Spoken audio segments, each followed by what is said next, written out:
In 1995, after 23 years of successful operations, policy changes within the CIA forced the program, now known as Stargate, into declassification. Trained military personnel, including expert Paul H. Smith, retired and soon began providing these once top-secret protocols to the public.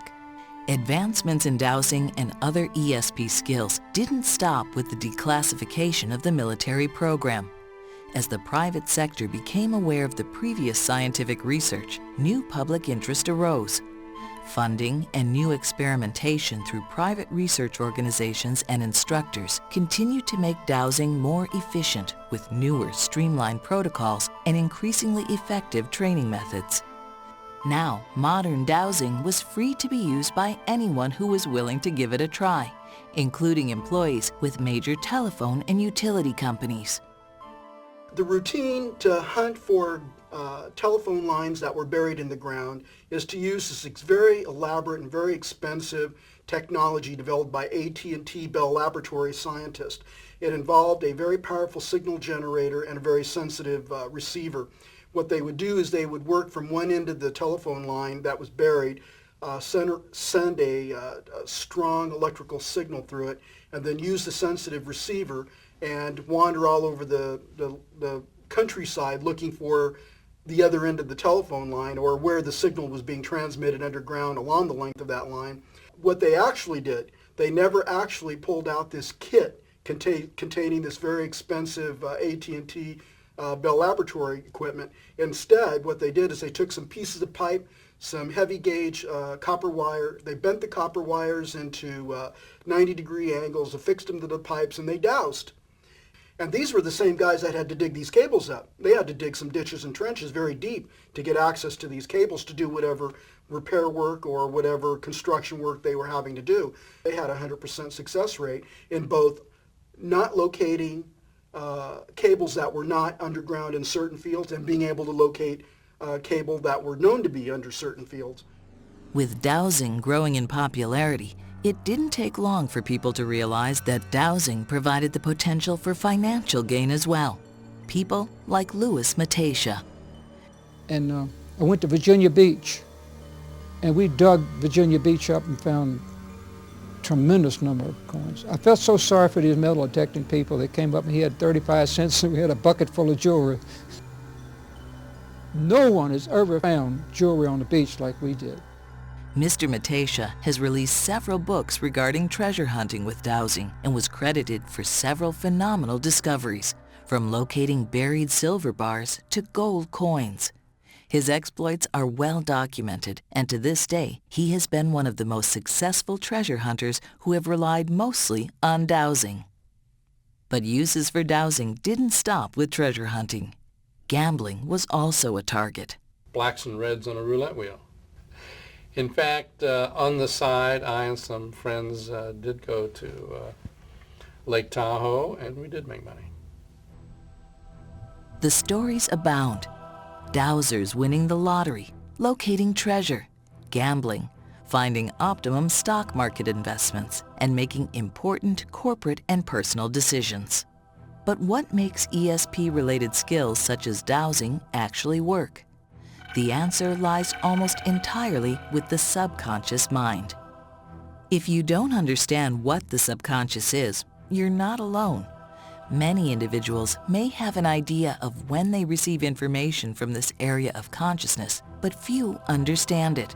Moments such as someone calling you on the phone just as you were thinking about them, or having the feeling that something unfortunate is happening or about to occur. Due to the lack of a better explanation, many refer to this as intuition, listening to your gut, or feeling a vibe. We can think of human consciousness as being divided into two regions. One is referred to as conscious awareness, and the other as the subconscious. As we proceed through each waking moment, the flood of smells, colors, sounds, tastes, and textures coming through our senses from the outside world are initially processed by our subconscious, not our conscious awareness. In fact, only a minuscule percentage of our environmental data is passed up and out of the subconscious and into our conscious awareness. Well, the basis of remote viewing functionality isn't necessarily conscious interaction. The conscious aspects of it come last. We become aware of the remote viewing signal in the final stages of this.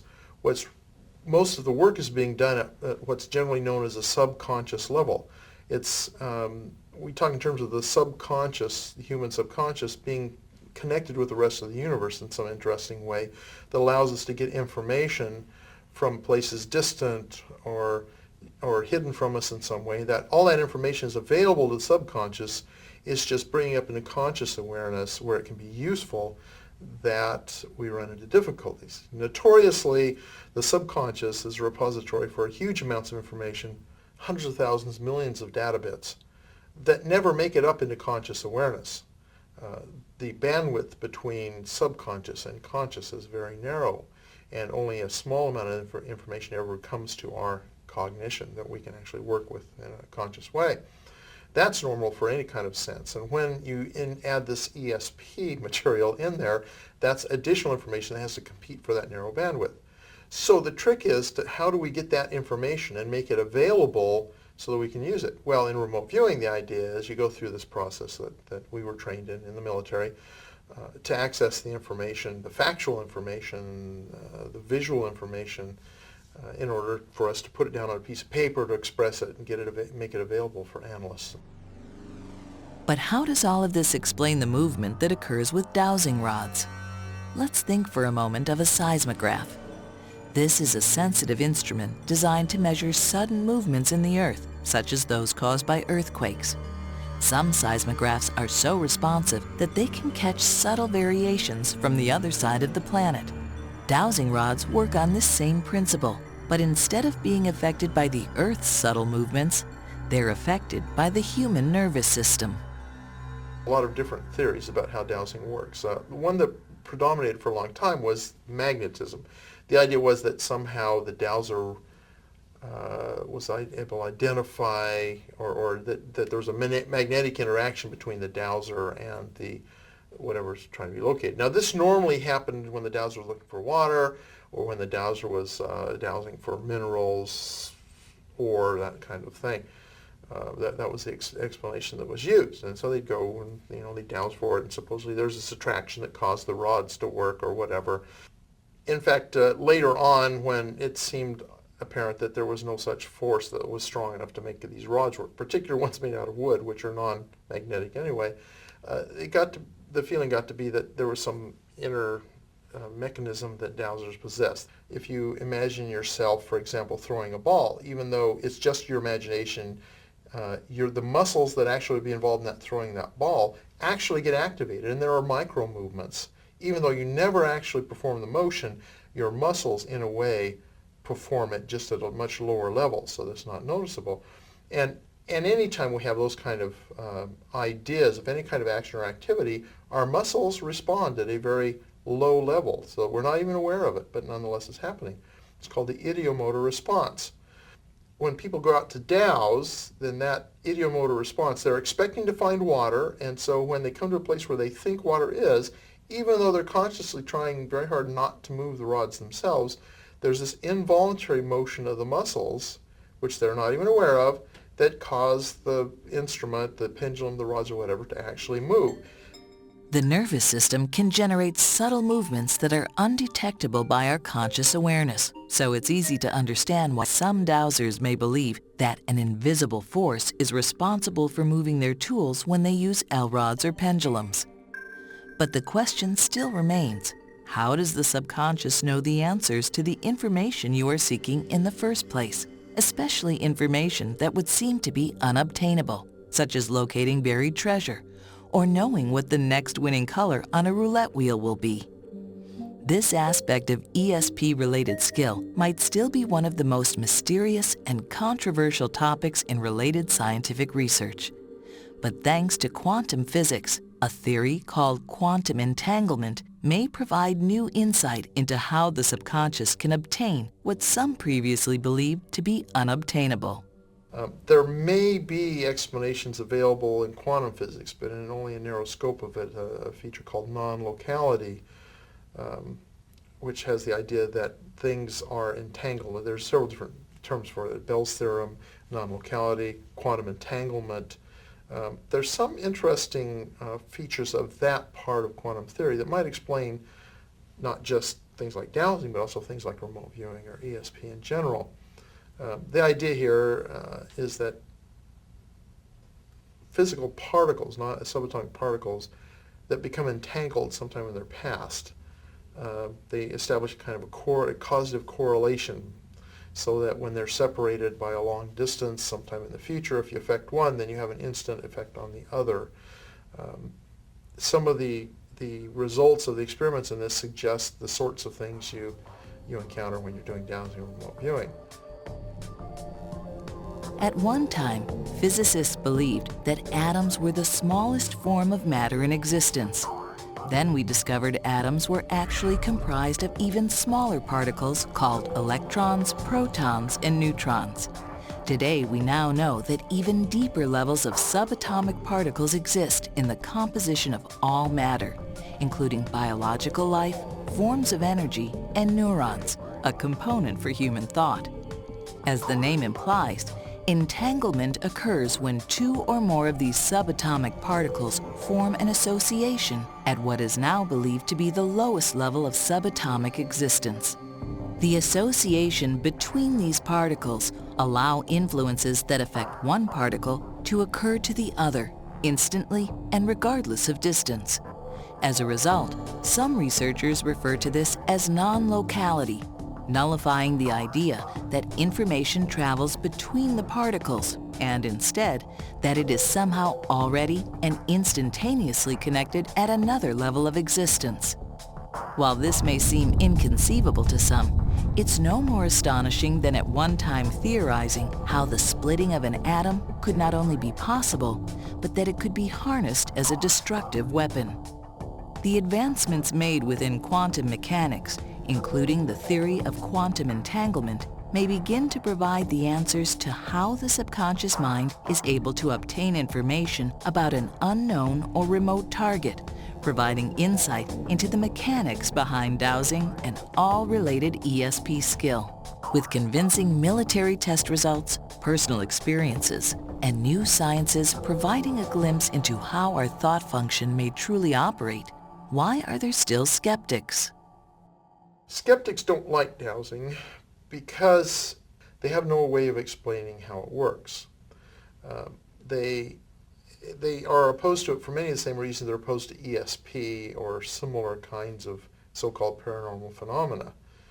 There is no causative explanation that fits into any of our physical models. Until we come up with a really good theory that seems to satisfy them, aren't going to be pleased. They think this is literally spooky action at a distance, to borrow the words from Einstein. They think that it's all smoke and mirrors, and that all people involved in dowsing or ESP in general are charlatans or deluded, one or the other, and they want to reject all of this stuff because it seems to undermine the worldview that is currently held by science.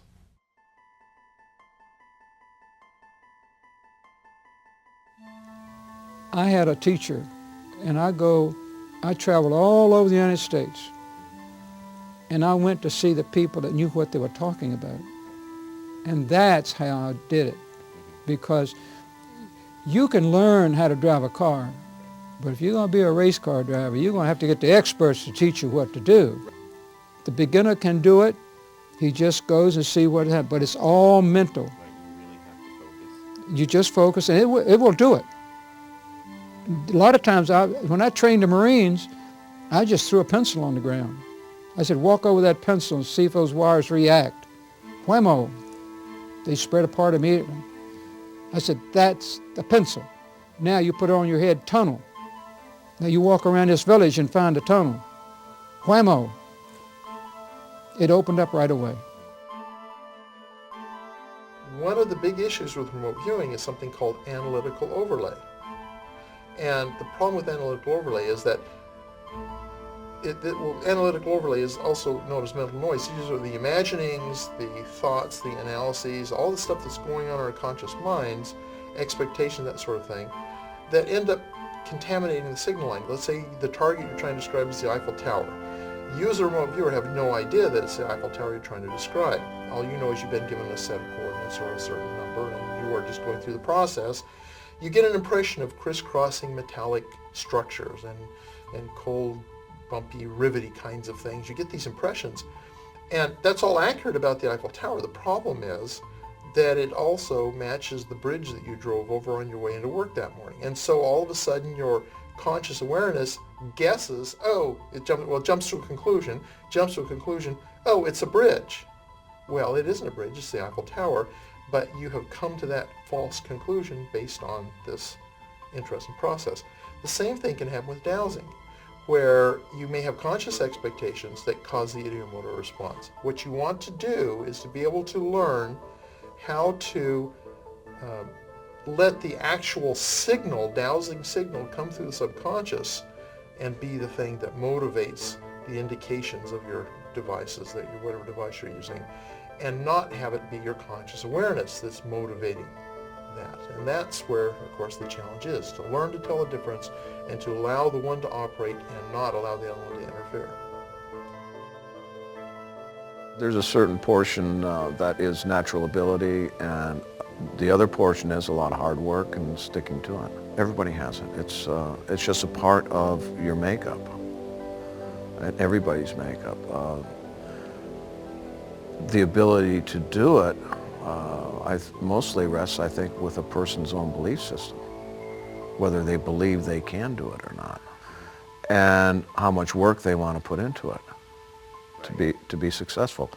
The more practice, and you'll hear this by remote viewing teachers, the people who teach it today, and even in the unit, practice, practice, practice. There's a lot more to humans and people than just being analytical robots in the tech age.